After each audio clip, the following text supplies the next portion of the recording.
All right, so I got to go back to the recording studio tonight.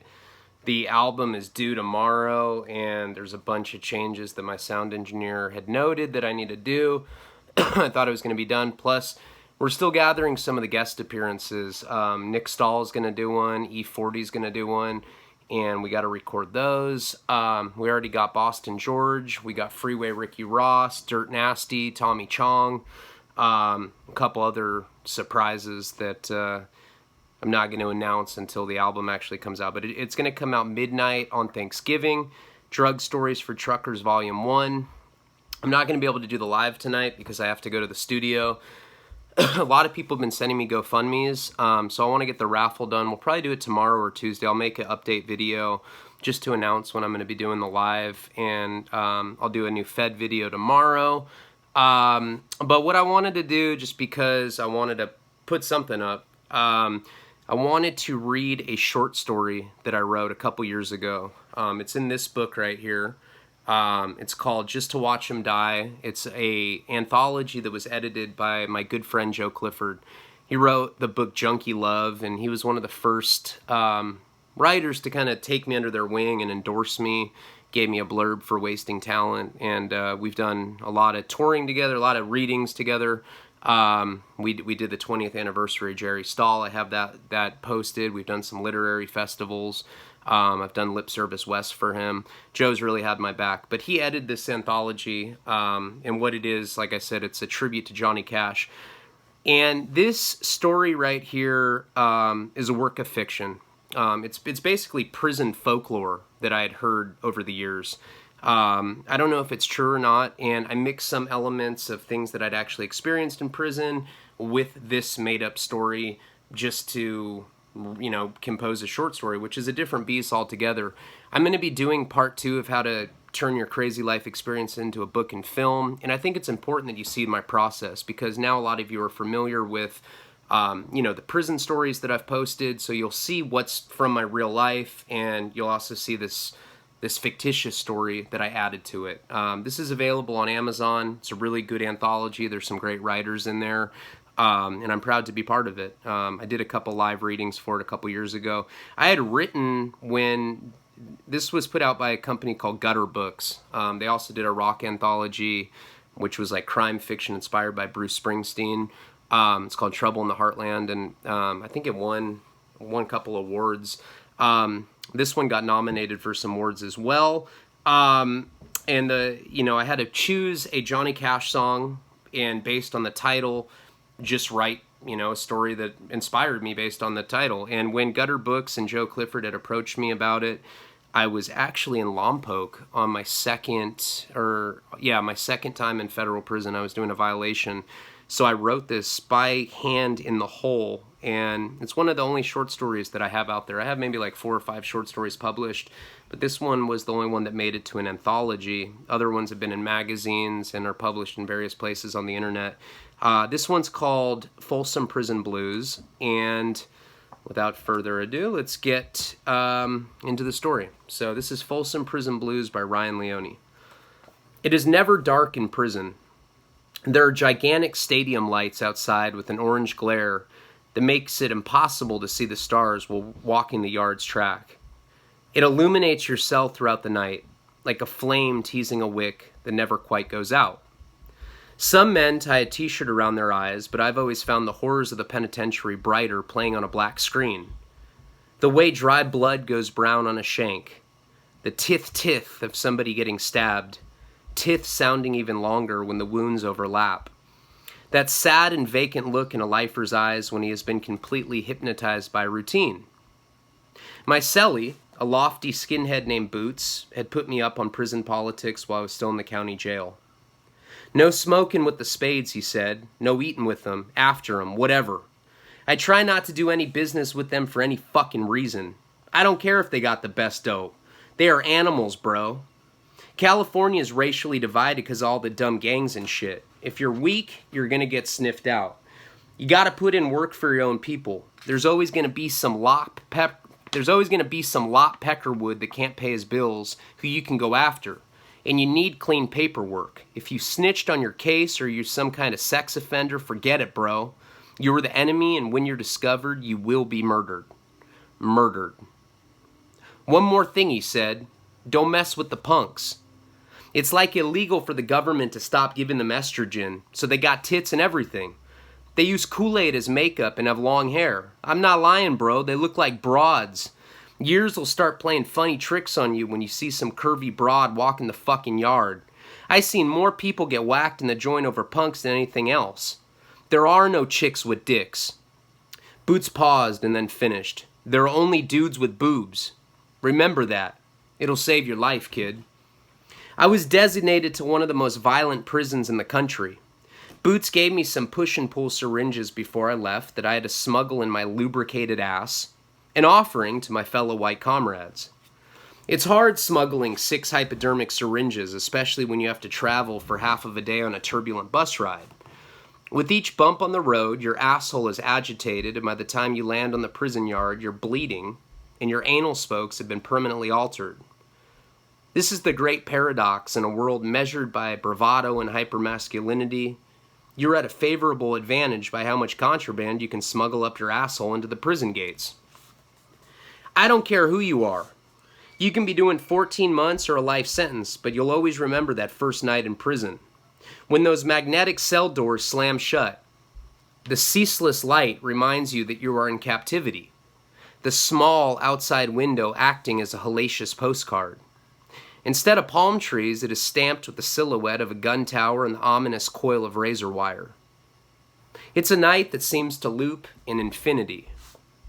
My new cellie was a heroin addict named Damien. He was serving a life sentence for his involvement in an armed bank robbery, where he had taken the lives of 2 innocent tellers. He was young, like me, but he had all the symptoms of a lifer. He was overly friendly with the punks and had this careless stoicism where he only cared about making each day more tolerable than the day before. Damien's only hustle was cards. He was the best poker player in the whole yard. It didn't matter the amount of dope debt that he had accrued. He always managed to get someone to lend him money for a tournament in exchange for a split, and he nearly almost won. He nearly always won. In typical American fashion, he lived way beyond his means, juggling credit lines and always flirting with the danger of not being able to pay his debts. His junky eyes were so pronounced that it looked like he forgot to wash off eyeliner. Sunken shadows completely void of life. His skin was jaundiced from years of bacteria-rich jailhouse wine, and he had abscess knots and scabs festering on his arms, knuckles, and neck. The chow hall was where things really went down in prison, because it was one of the only blind spots for the myriad digital cameras. It wasn't uncommon to be grabbing your food tray and see someone stabbed repeatedly in the back before they fell to the floor and go almost completely unnoticed for the duration of the meal. The chow hall was always tense. The California prison politics separated all races in the cafeteria, so you had to sit with your own people. It was like looking at a giant quilt of different skin colors. It was very uncommon for a Mexican man to walk over to the white section, so it was particularly troubling when one came up to Damien, leaned down, and had a whispered conversation with him. Later that night, Damien told me that he was in trouble. He was in deep this time, and the Mexicans were about to go to our people. In prison, if another race brings an issue to your own camp, there is an obligation for them to clean it up to avoid the entire penitentiary going up in flames. He owed $4,500 for heroin.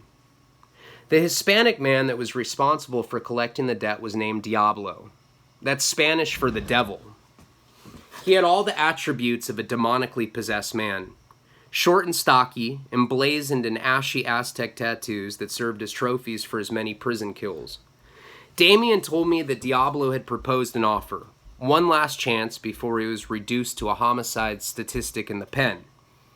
The Mexicans had their heroin trade on lock, and one of the primary methods of smuggling the dope in was through contact visitation. Damien was to become their mule. Diablo had girls that would come and see Damien. You're allowed an open-mouth kiss in the beginning and at the end of the visit. The girls would pass as many tightly packed balloons full of heroin into Damien's mouth as possible, and then after the visit, he would come back to his cell and eat a tablespoonful of shampoo to induce vomiting. He smuggled as many as 6 grams of heroin in at one visit, and he was now doing this 3 times a week. Diablo was selling the grams for $400 a pop and would reduce Damien's debt by $100 a week, also providing him with the scraps of dope to sustain his miserable and strung-out existence. For Damien, it didn't matter if he was caught. He was doing life, and he foolishly thought he had won some kind of junkie lottery because of all the free drugs he was now receiving. Diablo was blatantly disobeying prison politics by employing a white boy to help in the Mexican drug racket. If you're brown, all of the proceeds obtained from the drugs are taxed by the big homie, which is the Mexican hierarchy. This afforded Diablo a chance to circumvent the taxing process and do backdoor deals. The problem was that Diablo and his crew were terrible junkies themselves. They were always filmed in sweat, dope sick, waiting for Damien to get back from his visits.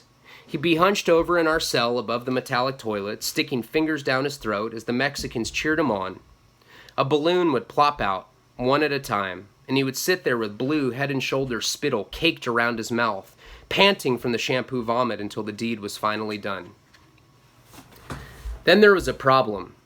A young black convict had run up a sizable car debt and was taken into a cell by a bunch of black thugs who tried to make him suck their dicks. He refused, and they killed him with an ice pick-style shank. It looked like a screwdriver, but was about a third as big. He bled out of the holes that were poked in him. Then they fucked his corpse, wrapped him in a clear tarp, and dragged his listless, bleeding body to the shower. A few other convicts found out that they had missed out on the necrophiliac session, and he was taken back from the shower, and more monsters had their way with him. The guards eventually walked in and were so disturbed by what was taking place that they set the entire penitentiary on a lockdown. The lockdown lasted a week, and I watched Damien run out of dope and thrash in his bunk as the insidious drugs sweated themselves out of his pores. The night before lockdown was over, we had received a kite from Diablo. He had some inside information that we would be off the following day and there was going to be a special visit. In the note, he said, "We are counting on you, Perro. We all sick." Damien went to visit and came back to find Diablo and three of his crew waiting outside our cell. I was reading a novel on the top bunk when they came in. They expertly mixed the shampoo with some water to make it more soluble in the plastic spoon and gave it to Damien to drink. It had always taken under a minute to make it come up, but he had been projectile vomiting all morning from being dope sick and nothing came out. They began to express frustration in malevolent Spanish. They made him another and much thicker shampoo shot, and still, nothing came out. You could see the dope-sick fury in their faces. All this gringo had to do was puke out their precious antidote, and then the shanks were drawn, and I put my book down, ready to defend myself and Damien. In broken English, Diablo explained that they would cut him open and get out the balloons if he didn't produce them. Damien stuck his fingers down his throat once more and nothing came out.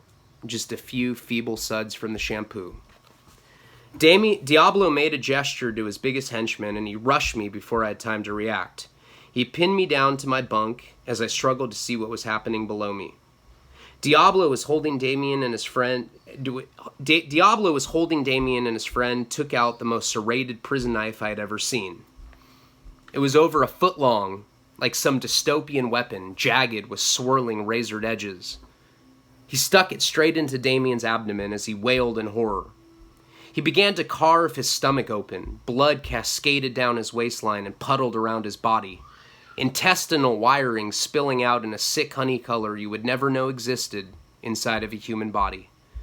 Diablo stuck his arm into the freshly carved cavity and smirked as he pulled out a handful of bloody, multicolored balloons.